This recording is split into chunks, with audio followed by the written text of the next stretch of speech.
Hello বন্ধুরা, সবাইকে জানাই আমার চ্যানেলে স্বাগত।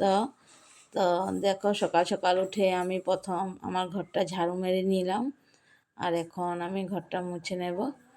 আর আমার ঘরের সবাই ওরা ঘুমিয়ে আছে, আমি আর আমার বরমশাই উঠলাম। তো বরমশাই তো চা খাচ্ছে আর আমি ঘরটা মুছে নিচ্ছি। তো দেখো, আমি একটা কাপড় নিয়ে নিয়েছি। তো কাপড়টা দিয়ে আমি ভালোভাবে হাত ঢুকে ঢুকে ভিতরে এদিকে ওদিকে কোনাগুলো মোছা যায়। এই জন্য সবসময় আমি ওই ডান্ডা দিয়ে ঘর মুছানো থাকে, সেটা দিয়ে আমি মুছি না। আমি বেশিভাবেই হাত দিয়েই মুছে নিই ঘরটা, আমার ভালো লাগে। যেদিন সময়টা কম থাকে সেই দিন আমি ওই লাঠি দিয়ে মুছে নিই। লাঠি মানে ঘর মোছার ডান্ডাটা দিয়ে। আর এখন আমার ঘর মোছাটা হয়ে গেল। এখন বানাবো চা, কেননা আমার বরমশাই যায় সকাল সকাল কাজে, ওকে চা বানিয়ে দিতে হবে। তো এদিকে আমি চা বসিয়ে দিয়েছি। আমি বাসি কাপড় ছেড়ে চলে আসলাম।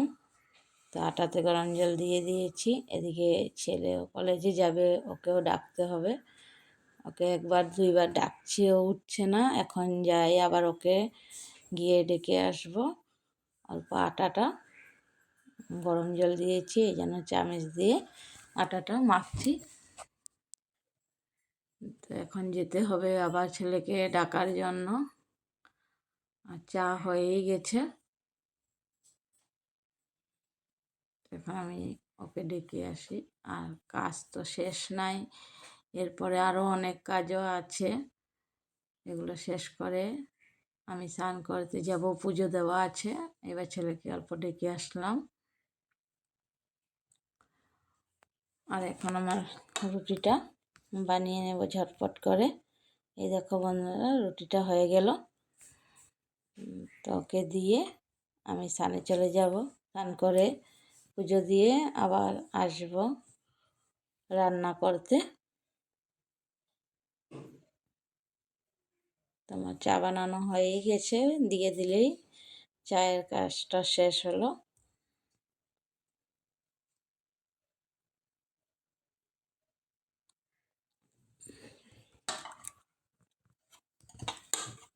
তো আমি পুজো দিয়ে চলে আসলাম, স্নান করে পুজো দিয়ে নিজেও চাটা ঝটপট করে খেয়ে নিয়েছি। এদিকে ভাত বসিয়ে দিলাম, রান্না হয়ে গেল। তো এখন আমি দিয়ে দিয়েছি সবাইকে ভাত। এখন আমি নিজের জন্য বাড়ছি, নিজেও খেয়ে আরও কাজ আছে, এগুলো করব। ঝটপট করে খেতে বসে যাই। এবার খেতে বসে গেলাম সব নিয়ে। তো দেখো, আমি খেতে আরম্ভ করেছি। সকাল থেকে কাজ করতে করতে হয়রান। তো এখন ঝটপট করে খাওয়া দাওয়া সেরে অল্প ঘুমাবো। তো আমার খাওয়া হয়ে গেল, এখন আসছে বিশ্রাম। তো অল্প সময় বিশ্রাম করব। তো আমার ব্লগটা কেমন